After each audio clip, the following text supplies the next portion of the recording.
सुंदर अशा शुभेच्छा दिलेल्या आहेत. मला वाटतं राजकारणाच्या ठिकाणी आहे, आम्ही काही सतत भांडतच राहिलं पाहिजे असला विषय नाही आहे. पण वाढदिवस असा एक प्रसंग असतो की त्यावेळेला सगळं मनमिटाव करून आम्ही एकमेकांविषयी जी वस्तुस्थिती आहे जे सत्य आहे ते बोलत असतो. आणि मला वाटतं मनापासून परवासुद्धा त्या पुस्तकामध्ये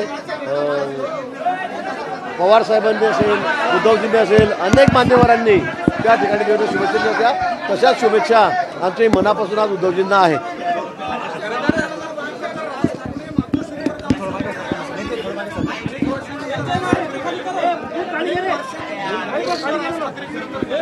दोन 2012 नंतर आता पहिल्यांदा गेले. तेच म्हणतो चांगलं आहे रे, काय वाईट काय त्याच्यामध्ये, चांगलं झालं.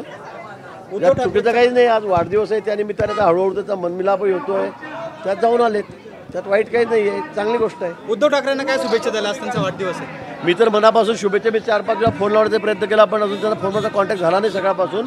पण मनापासून त्यांना शुभेच्छा. परवासुद्धा मी देवेंद्रजींचा वाढदिवस होता त्या दिवशीसुद्धा मी त्यांना विनंती केली होती 2-3 दिवस आधी देवेंद्रजींना शुभेच्छा द्यायच्या आहेत. मी जे पुस्तक काढलेलं होतं देवेंद्रजींच्या संदर्भामध्ये, त्यांनीसुद्धा अतिशय चांगल्या शुभेच्छा त्या ठिकाणी लेखी स्वरूपात कळवलेल्या होत्या. आणि म्हणून मला वाटतं वाढदिवसाला आपण एवढं फार कशा दिल्या, का दिल्या म्हणजे कारणच नाही, त्या दिल्याच पाहिजे.